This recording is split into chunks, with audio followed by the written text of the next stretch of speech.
Hey, how you doing? All right. That's what I like to hear. Hey, so today me and my friend JFalcon here are giving a short presentation on automated analog telephone logging or whatever. Anyways, really quick, a bit about myself. One of the founding members of Telefreak, which is kind of a little VoIP phone freaking kind of community, really low-key, laid-back. I've also done a couple of books for Singress and author of various different utilities. And I'll get on to JFalcon here. That's me. Note the first one. Yeah. Okay, so we understand our target audience here, so we're not going to tell you things that you already know, but we do want to go through just a little bit of a history of basically it's wardialing, but things have changed a little bit. But back in the beginning, a lot of people were doing hand scanning. Hand scanning is okay. It's very slow, and it depends. The success rate of what you find depends on what the person knows about the telephone network, about what kind of equipment that they're hearing or listening to, and stuff like that. But it's still a very popular pastimes for a lot of freaks. Then the 80s rolled around, and people started buying modems and dialing into bulletin boards and stuff like that. So, what the hell happened? Well, anyways, there was supposed to be a picture right there. So a lot of people had just regular modems, analog modems, and they'd war dial over a POTS line for the PSTN. The problem with that is that you could only do one call per thing. You're typically looking for either modems or faxes, usually one thing at a time. If the ISP finds out, or not ISP, excuse me, your telco provider finds out about this, they will do things like flag your line and then turn it off, and then through personal experience, trying to explain to them what you are doing isn't nearly that much fun. And the other part about it is modems are kind of lame about identifying things. They're set for either finding modems or carrier, and sometimes you can do little tricks that will help you identify other things. But overall, they kind of suck. So then there was CTI hardware. Yeah, which could do tone detection, voice detection, stuff like that. Yeah, I don't hear you as much. But that stuff was kind of expensive, and a lot of times you needed a PRI connection, which is, not a lot of us have sitting around in our home. And you could do certain things like, to set random times between scans and really limit the amount of dialing that you're doing and kind of get away with it for a little while, hopefully. But in the 80s, there was this little device for the Apple called the Apple Cat, and it was kind of neat in that you could actually tell it to identify different types of tones and things like that. So your Apple Cat would plug into your phone line, and then you can war dial, and then this thing would go through and go, oh, there was a clicking sound, and then log it for you. But it was really expensive, and not a lot of people could afford it, and it had a proprietary kind of interface, proprietary API. It didn't use the Hayes command set. But we'll get on this a little bit later. In 2002, people kind of figured out, well, I got a modem and an ATA. If I put them together, maybe I can make this work over the internets. So they were using voice over IP and then calling lots of numbers and whatnot and logging it that way. But again, you're still stuck with a crappy modem, which can only detect certain things. So, and that was 2002-ish, 2001-ish, people started doing that. But it is kind of nice, because you're not bound to a physical POTS line. A lot of carriers won't notice if you're dialing, say, 1,000 numbers in a night, whereas a telco, that would have gotten flagged, and then, you would be explaining yourself. And then also you can call everywhere in the world. It's super cheap. So you no longer have to worry about, I'm just going to war dial my own local area. Why don't I war dial Moscow? That sounds like fun, and it's cheap. And there's still a lot of interesting stuff out there, X25 networks, which me and JFalcon have been known to play with, and SCADA systems, old BBSs, all that kind of fun stuff. But there's still problems with this. You're still with a crappy modem, as I said, and I don't care how good your Uber modem is, it's still a piece of crap.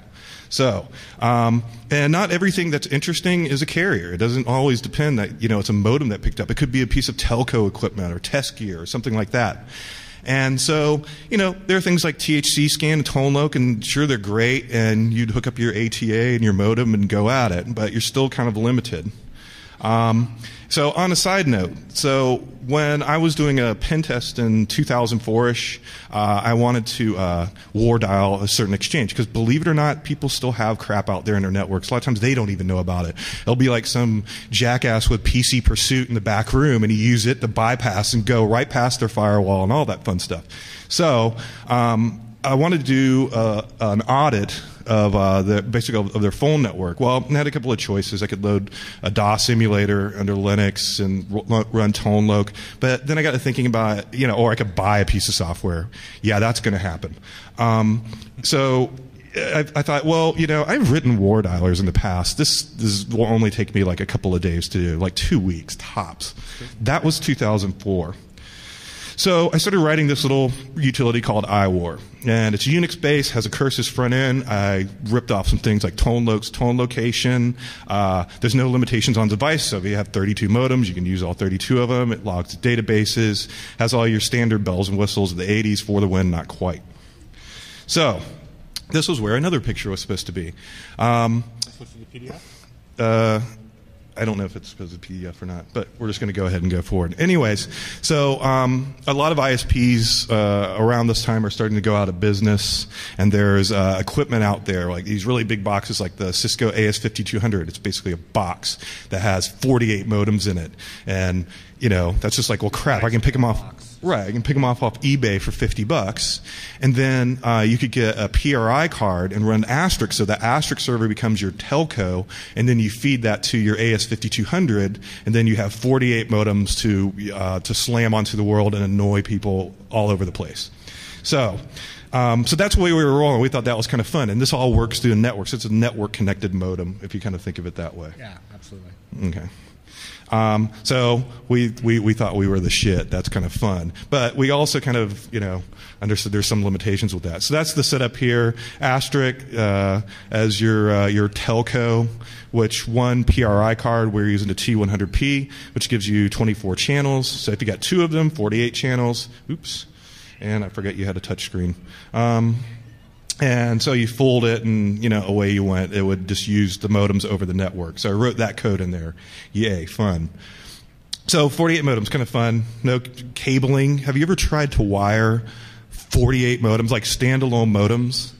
Yeah, it's kind of like a big screw that kind of thing. So these little boxes are nice. And don't let the AS5200, it could be any kind of network-based device, like a SYN pipelines, Livingston Portmaster, could be any of those. These things are dirt cheap. As he says here, $20, off of eBay kind of thing. And also the other cool part is, since this functionality is in here, let's just say that you found a modem in Russia that you could connect to and type in AT, and then dial out onto the Russian network. Not that I would say that this is the most advocate it so much. But if you were to find stuff like that, and if it was in, say, Russia, and if you did find it, you could use iWar. iWar doesn't care if it's a local modem or if it's across in Russia. So you can tell those modems over in Russia, go out and go do my dirty work. So, but you're limited to bandwidth that you have for voice over IP, but that's always the case. So that's not a big deal. And you're still using damn modems. Modems are, as I said, not terribly reliable on this kind of stuff, it'll miss a lot of things that you might want to do or find. So this goes back onto the AppleCat kind of thing. Remember how we were saying back in the 80s there was a piece of hardware, AppleCat. It would go through, it would look for specific frequencies, tones, clicking, and stuff like that. Well, it had, voice detection, things like that. Well, so the idea was that you could bring that kind of idea back into it for things like VoIP.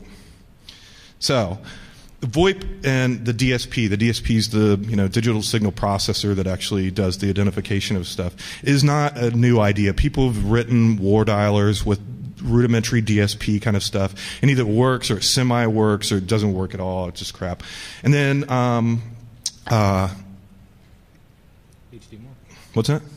Actually, we've seen several people do that. HD More, of course, just recently came out with Warvox, which is basically that kind of system. It takes the audio and it records the phone call. Then it uses a DHP to find out what was there. So, anyways, that's kind of stuff that we were looking at adding in our our stuff. So Warvox uses IAX2 protocol. It has a Ruby backend. It's based off the Metasploit framework. And HD, me and him actually started exchanging emails back and forth and kind of talking about how he was doing it. And he had some ways that he wanted to do it, and we had some ways that we wanted to do it. So we just kind of split off from there. But it's basically the same thing. And his has a much prettier front end, I might add. But anyway, so here's and here's Warvox for you, for example. So here we're actually getting we've submitted a new job, and you can tell it, I want to go through certain ranges, and after it's all said and done with, you get really nice little graphics like this. As you can see, you can tell what was a modem, what was, and it gives you like nice representation. It's pretty, and you can play back all the sounds and stuff like that. So we decided on a similar system, but we went with more of like a signature-based system so that you could actually add into a configuration file saying, I want to look for these type of devices. And we, like Warvox, we used the KISS FFT backend for the DSP work to do the signal processing. Both of them do basically make the call, record the call, and then analyze the call, which is kind of good, but there's some other problems with that. And as you can see, my interface isn't nearly as pretty, but it does let you run it through a terminal. And as you can see, maybe down at the very bottom, analyzing the audio file, and it'll tell it what it is and whatnot, and everything gets color-coded.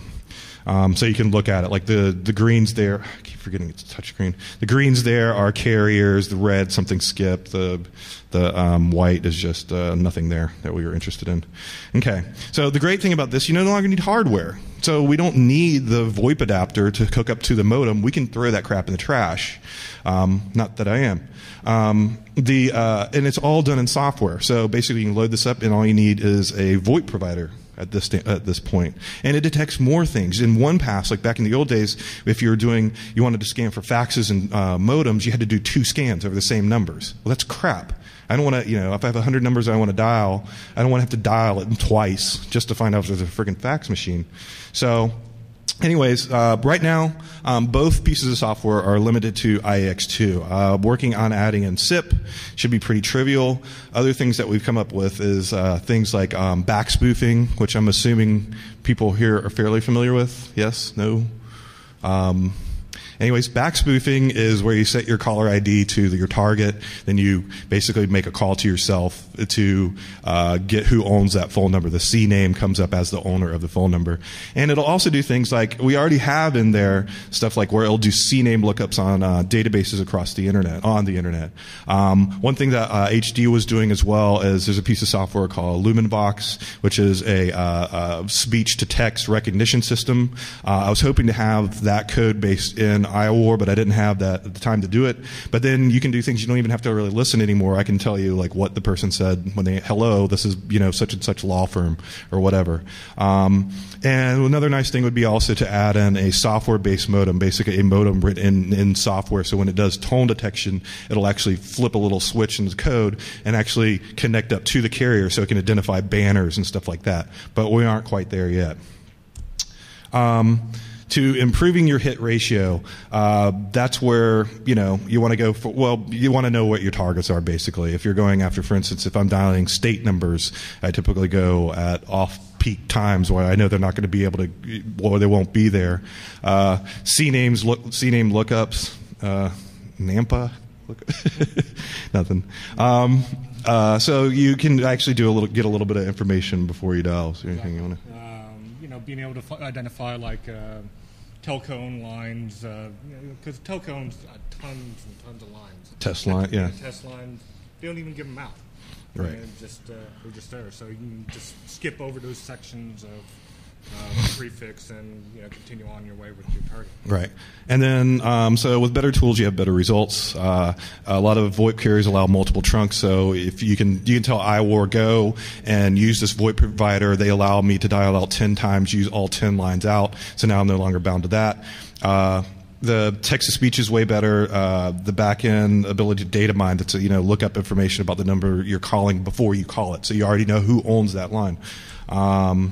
And there's no reason. Oh wait, this is the stuff that you were working on real quick. Oh, yeah. So we have. Let's see. Let's just set up carriers. You can set up. Let's see. You have Chan Mobile, where You can use your cell phone. You got all these, unlimited nights and weekends, stuff like that. Why don't you use Bluetooth? And if you have a whole bunch of handsets, prepaid, whatnot, hook them up to your Asterisk, and they're all treated as ZAP lines. At that point, then you can have 10, 20 wide, however many that you can fit on a Bluetooth dongle, which is I think 20, and then have a whole bunch of dongles. And if there's any FPGA hackers out there, this is all DSP. It's it sort of works like that. And then we go into legislation. Do you want to talk about legislation? Yeah, well, now we're getting into kind of strange things because, as you probably know, CID, caller ID spoofing and whatnot, a lot of people want to outlaw because it's such a terrible thing. Also, you'll notice that Warbox and iWar record the phone calls. Well, if you're here in Nevada, for example, they just became a two-party recording system. Well, this works great for a single-party system, but legally you're not supposed to do recording of phone calls and stuff like that. So what we need to do is work on ways that it's actually analyzed in real time. Just a bunch of features that are in iWar, which I can let you go read through later. And you can't read these links, but you can probably Google from them. Right now, the CVS code is the best thing to use for iWar because of the DSP work. And if we have just like a couple of minutes, we'll show a quick video of just what's out there. And if you see them, or are we 2 minutes? Okay.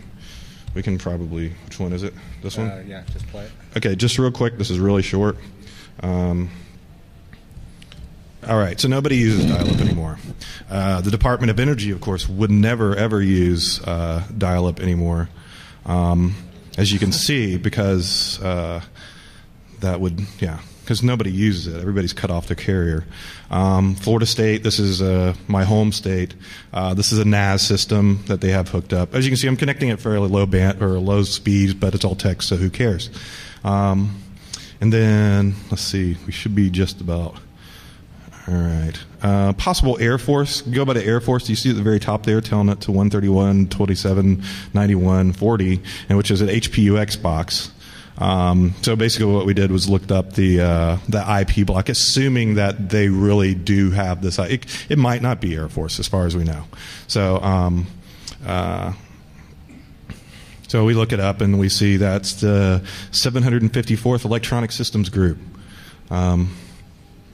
And FAA, this one's not that big of a deal. This is mostly, I think, for pilots to look up flight plan data and weather and stuff like that. As you can see, you have to enter your pilot number. You find a lot of random things. Those 3 comms. Actually, since we have such limited time, I might skip through here just to get us down to the very end. SYN, pipelines, Cisco gear, but we all know what that looks like. What are we connecting to here? Oh, random crap that you have no freaking idea. There's lots of that stuff out there, which is kind of my goal. There's another random gear kind of thing. X25 networks. This one's in Germany. This is DataPax P. Japan. And this is crap that you'll find like while you're wardialing. But I wanted to get SITA, which is an airline communications system or network, X25. And let's see, almost done here. Digipack. And I think we're done. Oh, and open routers, say, in Russia. So, anyways, that's the kind of stuff that you'll find. As you can see, Russia was very nice enough to just let us go right to the command prompt and start using it. Thanks, guys. But now the Russian mafia will probably shoot me at some point. But the idea is that a lot of this stuff isn't very well protected. But I think we're out of time here. So I'd like to thank you guys for coming out for our talk. We sped right through it. Thanks. Right there. Anyways, so a lot of people had just regular modems, analog modems, and they'd war dial over a POTS line for the PSTN. The problem with that is that you could only do one call per thing. You're typically looking for either modems or faxes, usually one thing at a time. If the ISP finds out, or not ISP, excuse me, your telco provider finds out about this, they will do things like flag your line and then turn it off, and then through personal experience, trying to explain to them what you are doing isn't nearly that much fun. And the other part about it is modems are kind of lame about identifying things. They're set for either finding modem. I'm not going to tell you things that you already know, but we do want to go through just a little bit of a history of basically it's wardialing, but things have changed a little bit. But back in the beginning, a lot of people were doing hand scanning. Hand scanning is okay. It's very slow, and it depends. The success rate of what you find depends on what the person knows about the telephone network, about what kind of equipment that they're hearing or listening to, and stuff like that. But it's still a very popular pastimes for a lot of freaks. Then the 80s rolled around, and people started buying modems and dialing into bulletin boards and stuff like that. So, what the hell happened? Well, anyways, there was supposed to be a picture. Hey, how you doing? All right. That's what I like to hear. Hey, so today me and my friend JFalcon here are giving a short presentation on automated analog telephone logging or whatever. Anyways, really quick, a bit about myself. One of the founding members of Telefreak, which is kind of a little VoIP phone freaking kind of community, really low-key, laid-back. I've also done a couple of books for Singress and author of various different utilities. And I'll get on to JFalcon here. That's me. Note the first one. Yeah. Okay, so we understand our target audience here, so we're not or carrier, and sometimes you can do little tricks that will help you identify other things, but overall they kind of suck. So then there was CTI hardware. Yeah, which could do tone detection, voice detection, stuff like that. Yeah, I don't hear you as much. But that stuff was kind of expensive, and a lot of times you needed a PRI connection, which is, not a lot of us have sitting around in our home. And you could do certain things like, to set random times between scans and really limit the amount of dialing that you're doing and kind of get away with it for a little while, hopefully. But in the 80s, there was this little device for the Apple called the AAPL, and it was kind of neat in that you could actually tell it to identify different types of tones and things like that. So your AAPL would plug into your phone line, and then you can war dial, and then this thing would go through and go, oh, there was a clicking sound, and then log it for you. But it was really expensive, and not a lot of people could afford it, and it had a proprietary kind of interface, proprietary API. It didn't use the Hayes command set. But we'll get on this a little bit later. In 2002, people kind of figured out, well, I got a modem and an ATA. If I put them together, maybe I can make this work over the internets. So they were using voice over IP and then calling lots of numbers and whatnot and logging it that way. But again, you're still stuck with